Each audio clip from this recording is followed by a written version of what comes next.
नमस्कार। गिरीश थत्ते से सुनिए मनोरमा पंत की कहानी ठंडी औरतें। सोचा था सवेरे सवेरे इंदौर के लिए निकल जाऊंगी, पर निकल नहीं पाई। जिस काम के लिए आई थी उसे अधूरा छोड़कर कैसे जा सकती थी। फिर 3 बजे की बस ही पकड़ सकी। बस में बैठते ही थकान से आंखें अपने आप बंद हो गईं, जो डोडी पर जाकर ही खुली। डोडी यानी भोपाल से इंदौर जाने के बीचों बीच का गांव, जहां मध्य प्रदेश टूरिज्म का रेस्तोरां है। चाय नाश्ते के लिए वहां बस रुकती है। मेरा ध्यान अब मेरे पास बैठी युवा लड़की की ओर गया, जो बुत बनी बैठी थी। औपचारिकतावश मैंने उससे पूछा, चाय पीने चलना है? उसने एक बार भी मेरी तरफ नहीं देखा। वह निर्विकार चेहरा लिए निशब्द बैठी रही। मैं चुपचाप नीचे उतर गई। बस का ड्राइवर लगातार हॉर्न दे रहा था और बस स्टार्ट कर चुका था। मैं उस लड़की के चक्कर में देर से उतरी थी, अतः दौड़ती हुई बस में चढ़ी और जब अपनी सीट पर लड़खड़ाती हुई धम्म से बैठी तो उसे मेरा धक्का लग गया और मैंने विनम्रतापूर्वक सॉरी कहा। पर वह तो न मालूम किस शून्य लोक में विचरण कर रही थी कि उसे भान ही नहीं हुआ कि मैं उसे सॉरी कह रही हूं। गहरी नींद लेने के कारण मैं स्वयं को तरोताजा महसूस कर रही थी और बचा रास्ता काटने के लिए उस युवा लड़की की तरफ उन्मुख होकर हल्के से मुस्कुराई। उसने मेरी ओर देखा तक नहीं। वह किसी सोच में डूबी हुई भावविहीन चेहरा लिए बैठी थी। मेरा पूरा ध्यान उस पर केंद्रित हो गया। उसका चेहरा आंसुओं से भीग रहा था, जिसे वह बीच बीच में पोंछ लेती थी। इतना तो समझ आ गया था कि हाल के ही कुछ घंटों में उसके साथ ऐसी अनहोनी घटी है जिसे वह बर्दाश्त नहीं कर पा रही और बस जैसी सार्वजनिक जगह पर लगातार रोए जा रही है। लड़की का दुख जानने के लिए मेरी उत्सुकता बढ़ती ही जा रही थी। उसके दर्द निवारण में साझेदार बनने की तीव्र इच्छा मुझ पर हावी हो चुकी थी। उसी दिन जाना कि दुख की लहरों का घेरा विस्तृत होता है तो अपनी परिधि में आने वालों को भी अपनी गिरफ्त में जकड़ लेता है, चाहे वे अजनबी ही क्यों न हो। मैंने उसके कंधे को पकड़कर जोर से हिलाया। चौंक कर उसने मेरी प्रश्नवाचक दृष्टिपात किया। उसकी नजरों का खालीपन मेरे दिल को चीर गया। उसके चेहरे पर वेदना की गहरी रेखाएं स्पष्ट दृष्टिगोचर हो रही थी। क्या परिवार के किसी सदस्य को आपने खो दिया है? मैंने उससे बेहद मुलायम स्वर में पूछा। नहीं नहीं, ऐसा नहीं है, आप परेशान ना हो, कहते हुए फिर से उसकी आंखें डबडबा आईं। मैंने हार नहीं मानी और आत्मीयता दर्शाते हुए कहा, देखो, मैं तुम्हारी मां के समान हूं। यदि चाहो तो अपना दर्द मुझसे बांट सकती हो।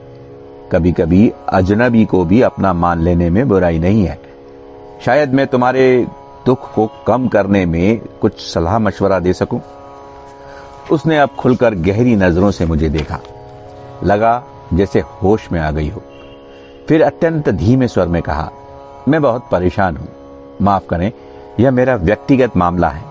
आप इसमें मेरी कोई मदद नहीं कर सकती। एक समस्या हो तो बताऊं, आप मुझे मेरे हाल पर छोड़ दें। मुझे याद आया, मैं भी उस दिन अचानक दुखों के झंझावतों में फंस गई थी, पर मेरी बदनसीबी कि सच्चा हमदर्द न मिला। सभी कह रहे थे कि तुम गलत रास्ते पर जा रही हो।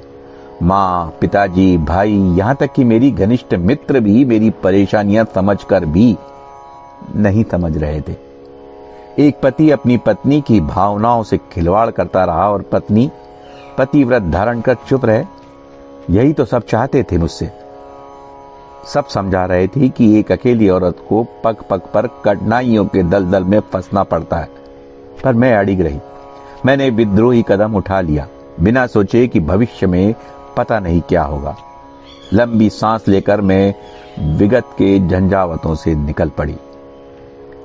एक औरत होने के नाते मैंने कमर कस ली कि कैसे भी उस लड़की की हमराज बनूं।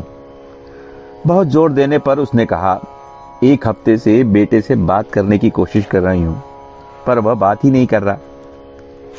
मैंने पूछा, कहां है आपका बेटा? कोटा में, उसने संक्षिप्त उत्तर दिया। मैंने फिर प्रश्न किया, कितनी उम्र है उसकी? 16 साल। आयु बताते हुए उस मुस्कुराहट की एक हल्की सी रेखा उसके मुख पर झलकी, पर तुरंत गायब भी हो गई। मैं फिर से हंस पड़ी। अरे बेटा बात नहीं कर रहा, ये तो कोई बात नहीं है। उसने विस्मय से मेरा मुंह ताका और बोली, ये कौन सी बात हुई कि बेटा बात नहीं कर रहा तो कोई बात नहीं? मैंने प्यार से उसे समझाया कि मेरे दोनों बेटे जब आपके बेटे की उम्र में आए तो उन्होंने भी मुझसे बात करना बहुत ही कम कर दिया था। आप समझें, उनकी उम्र सपनों की उम्र है, जिसमें वे गुम रहते हैं। अच्छा, ईमानदारी से बताइए, आप हमेशा एक समान ही बातें करती होंगी ना? मसलन पढ़ाई ठीक चल रही है ना, ठीक से खाना खाते हो ना, समय पर सोया करो, आदि आदि। उसने उत्तर दिया, और क्या पूछूं? यही सब तो हर माँ बाप दूर बैठे बेटे बेटियों से पूछते हैं। हाँ, एक बात जरूर बोलती हूं कि फालतू लड़कों से दोस्ती न करना। उससे बात करते हुए इतना तो समझ गई कि उसे परेशान करने वाली बात वह छिपा रही है, पर कम से कम उसका रोना तो बंद हो ही गया था और वह वास्तविक दुनिया से जुड़ चुकी थी। यही मेरे लिए बहुत बड़ी बात थी। मुझे अच्छा लगा कि उसके मन की जकड़न ढीली पड़ती जा रही थी और वह धीरे धीरे मुझसे खुलती जा रही थी। मैंने उसकी इस स्थिति का लाभ उठाकर पूछा, फालतू लड़कों से आपका क्या मतलब? तमतमाकर वो बोली, रईस जादव के बच्चे जो पढ़ते नहीं, मौज मस्ती करते हैं। मैं फिर हंस पड़ी और बोली, थोड़ी बहुत मस्ती भी जायज होती है। उसका चेहरा सख्त हो गया और वह कड़ाई से बोली, नहीं, उसे पढ़ने के लिए भेजा है, मौज मस्ती के लिए नहीं। इकलौता बेटा है मेरा, वैसे पढ़ने में होशियार है। नहीं भेजती तो भी यहां एग्जाम क्लियर कर लेता। मजबूरी थी सो भेज दिया। उसकी जिंदगी का एक टुकड़ा मेरे सामने बिछ गया। मैंने ताड़ लिया कि वह बदरंग ही होगा।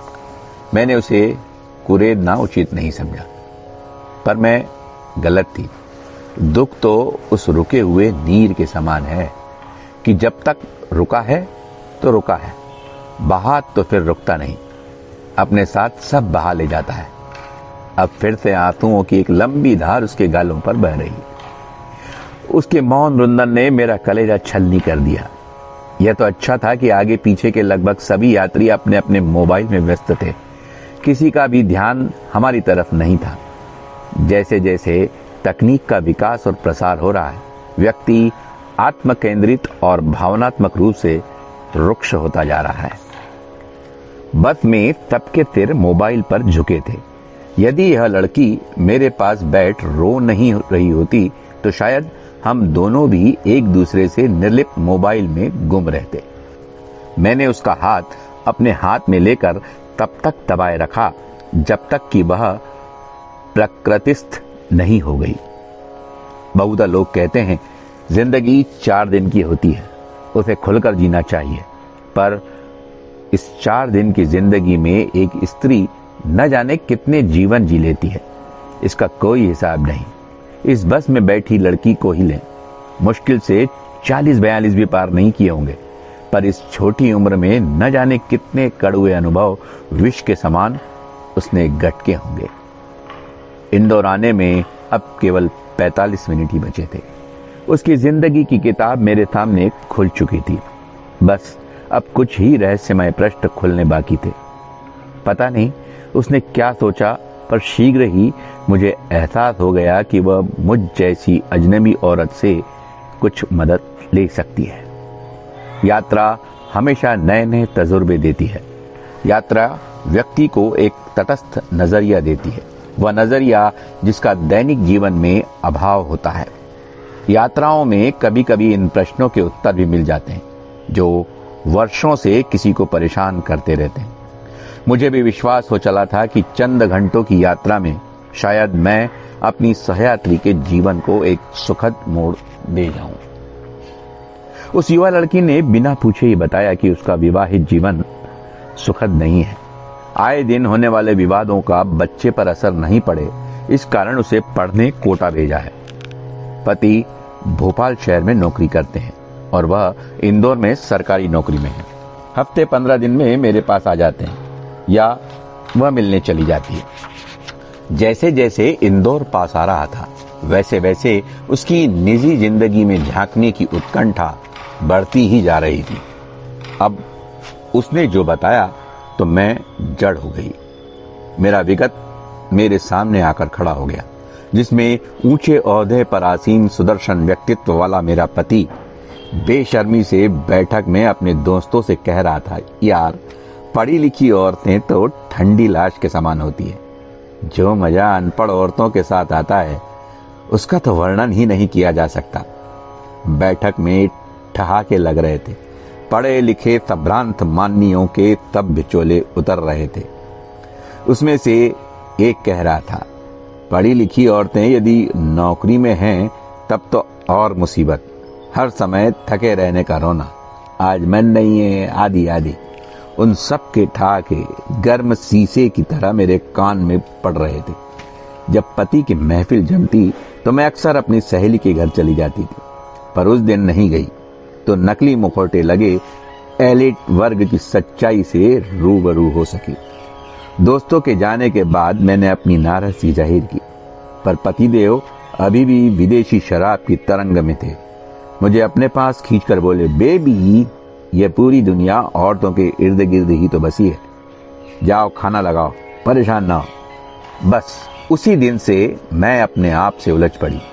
संदेह के सैकड़ों सांप मेरे दिमाग में कुंडली मार के बस गए। संदेह के जालों से भरी आंखें चौकस हो गईं। सोचने लगी कि मुझसे कहां भूल हुई दर्शन को समझने में। आप लोग समझ ही गए होंगे कि दर्शन मेरे पति का नाम है। पूरी शिद्दत से प्यार करती थी उसे। कितनी खुश रहती थी कि वह मेरी सुख सुविधाओं का पूरा ध्यान रखता है। पीछे सर्वेंट क्वार्टर में मेरे पति ने मेरी सुविधा के लिए बेल लगवाई थी कि बेल बजाते ही कमली हाजिर हो जाए। लगे हाथ कमली के बारे में बता दूं, 30-35 वर्ष की आकर्षक देहदृष्टि वाली कमली ही मेरे घर का सारा काम काज संभालती है। मैं तो सुबह 8:30 बजे ही कॉलेज के लिए निकल जाती हूँ। कमली पीछे सर्वेंट क्वार्टर में रहती है। पति किसी दूसरे शहर में नौकरी करता है। हाँ, तो मैं कह रही थी घंटी की बात। धीरे धीरे पता चला कि मेरे जाते ही साहब घंटी बजाकर उसे बुला लेते हैं और समझ गए होंगे आप। इतने में मेरी तंद्रा टूटी। मैं पुनः वर्तमान में आ गई, क्योंकि मेरी सहयात्री मुझसे पूछ रही थी, आंटी पानी पियोगी? हाँ, थोड़ा सा कहते हुए मैंने उसके चेहरे को भेदिया नजरों से पढ़ा। उस पर अब राहत की हल्की सी बदली दिखी। दुख ज्वालामुखी पर्वतों के लावा के समान होता है, जो अंदर ही अंदर खदबदाता रहता है, पर कहीं भी छोटा सा छिद्र या दरार पाते ही फूट पड़ता है। आखिर दबा हुआ उसका दर्द मेरे सामने फूट ही पड़ा। उसने बताया कि वह इंदौर में नौकरी करती है। अब की बार भोपाल आने की हड़बड़ी में पति को बता नहीं पाई कि वह भोपाल आ रही है। बाद में नेटवर्क नहीं मिला। सोचा आप तो ऑफिस चले गए होंगे और डुप्लीकेट चाबी तो है ही मेरे पास। शीघ्र ही वह मुद्दे की बात पर आ गई, जिसे बताते हुए जैसे कयामत ही आ गई थी उस पर। जैसे ही वह भोपाल के अपने बेडरूम में पहुंची तो वहां पर उसकी नौकरानी आराम से सो रही थी। नौकरानी को देखकर वह भौंचक्की रह गई। सैकड़ों प्रश्न उसके जहन में आ रहे थे। इंदौर में उसके घर में काम करने वाली नौकरानी यहां बेडरूम में क्यों सो रही है? बिना इतला दिए उसने अचानक आना बंद कर दिया था। पति ने उसके बारे में कुछ बताया क्यों नहीं?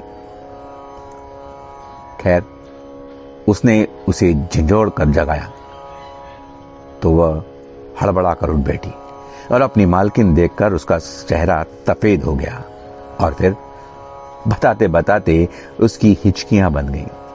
मैंने भी उसे कुरेदना उचित नहीं समझा। मैं पुनः अपने विगत के प्रश्न टटोलने लगी। याद आया जब मैं कॉलेज चली जाती थी तो ये कमली को बुला लेते। एक दिन कमली ने डरते डरते पर यह बात मुझे बताई। मैंने बताया था ना आप लोगों को कि तथाकथित सभ्य सुसंस्कृत पति के लिए मेरे दिमाग में संदेह का कीड़ा पनप रहा था। रात होते ही दर्शन से इस बाबत पूछा तो बड़ी बेशर्मी से उत्तर मिला, यार छोटी छोटी बातों को तूल मत दिया करो। अच्छी खासी पढ़ी लिखी नौकरी पेशा औरत हो, आधुनिक जमाने में रह रही हो। हाँ, बुला लेता हूं छोटे मोटे कामों के लिए। मैंने आपत्ति उठाई, पर वह कह रही थी कि आप उससे निचले स्तर की हंसी मजाक करते हैं और बेवजह छूते भी हैं। अब शालीनता का चोला उतार कर दर्शन ही करके हंस पड़ा। तो वैसे हंसी मजाक तुमसे करूं? स्त्री पक्ष में कथा कहानियां लिखने वाली तुमसे तो चुन चुन कर शब्द बोलने पड़ते हैं। तुमसे हंसी मजाक? नाना, सोच भी नहीं सकता। अब सब कुछ उघड़ चुका था। मैं जिंदगी के उस मोड़ पर आ खड़ी हो गई जहां दो राहें थी, जिसमें एक राह चुननी थी, या तो पति की कारस्तानियों को नजरअंदाज करके आम औरतों की तरह जिंदगी जीती रहूं, या फिर अपनी अलग मंजिल चुननी। आखिर मैंने उससे अलग होने का फैसला कर ही लिया। अपनी निजी जिंदगी का दृश्य बदलकर मैंने पुनः अपनी सहयात्री की ओर देखा। उसका हाथ सहलाया और नाम पूछा। होले से उसने जवाब दिया, प्रियदर्शनी। सचमुच नाम के अनुरूप वह भला की खूबसूरत थी। मेरे मन में एकदम से प्रश्न कौंधा, इतनी सुंदर लड़की को छोड़कर एक मामूली अनपढ़ नौकरानी के साथ उसका पति? पर उस प्रश्न का जवाब भी तो मेरे पास ही था, क्योंकि मेरे पति को भी नौकरानी के साथ हंसी मजाक करने में मजा आता था। प्रियदर्शनी से मैंने पूछा, सरनेम? वह विद्रूप हंसी हंसकर बोली, सरनेम या जाति कोई भी हो, ठगी तो हम जैसी स्त्रियां ही जाती है। मुझे डे साढ़े उपन्यास की याद आई, जिसमें एक पात्र कहता है, मोहब्बत और खुशी बिल्कुल अलग अलग चीजें हैं। स्वाद लेने के लिए मोहब्बत जरूरी नहीं होती। अमृता प्रीतम ने भी लिखा है, पुरुष तन और मन के भेद को नहीं जानता, केवल स्वाद बदलने के लिए वह एक के बाद एक औरतों के पास जाता रहता है। तो क्या मेरे और प्रियदर्शनी के पति जैसे पुरुष केवल स्वाद बदलने के लिए ही अपनी पत्नियों की भावनाओं, प्रेम, समर्पण को समझे बिना दूसरी औरतों की चाहत रखते हैं? अब प्रियदर्शनी ने जो बताया उससे मुझे तनिक भी आश्चर्य नहीं हुआ। नौकरानी को बेडरूम में देखकर उसे सब समझ में आ गया और वह वहां से उल्टे पैर लौटकर इंदौर जाने वाली बस में बैठ गई। उसके मोबाइल की रिंग बार बार बज रही थी, पर उस तरफ मेरी सहयात्री का ध्यान ही नहीं था। इंदौर आने में अब केवल 25 मिनट बचे थे। इन 25 मिनटों में ही उसे वेदनाओं के भंवर से निकालना जरूरी था, ताकि वह सही सलामत अपने घर पहुंच जाए। हौले से मैंने उसे बताया कि मैं भी ऐसे ही दौर से निकल चुकी हूं, पर अपने आत्मविश्वास के बल पर पति के अस्तित्व को नकार कर एक नई जिंदगी जी रही हूं, जिस पर कभी अफसोस या पछतावा नहीं होता। तुम भी तो पढ़ी लिखी अच्छी नौकरी कर रही हो, नकार सकती हो पति को, पर अच्छी तरह पहले परख लेना अपने आप को। और मेरे बेटे का क्या होगा? व्याकुल होकर वह बोली। मुझे भी याद आया कि यही प्रश्न मेरे सामने भी सिर उठाकर खड़ा हो गया था, जब मेरा दाम्पत्य टूटे दर्पण की किरचों में बदल रहा था।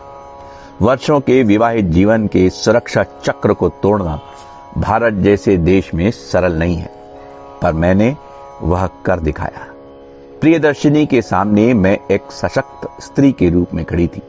मैंने उसे समझा दिया कि उसकी फिक्र न करो, वह नए जमाने का बच्चा है।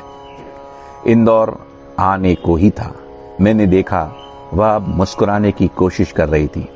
मैं आश्वस्त हो चुकी थी कि वह अंतर्द्वंद के घेरे से मुक्ति पा लेगी।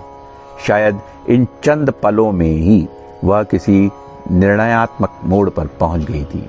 कभी कभी ऐसा होता है कि स्त्री दुख और वेदना के दो पाटों के बीच पिसती रहती है, घायल होती रहती है, पर उसमें इतनी हिम्मत नहीं होती कि कोई निर्णय ले सके और अपने प्रति हो रहे अत्याचार, अनाचार को नियति मानकर अपनी जिंदगी धुआं करती रहती है। उसने मुझसे कहा, क्या आप अपना मोबाइल नंबर मुझे दे सकती हैं? संतोष की सांस भरते हुए मैंने उसे अपना मोबाइल नंबर दे दिया, यह कहते हुए कि वह कभी भी मुझसे बात कर सकती है। दूर से इंदौर शहर दिखने लगा। उसकी जगमग करती रोशनी मन को तरंगित कर रही थी। मैं और मेरी सहयात्री अपना सामान सहेजने में लग गए। धन्यवाद।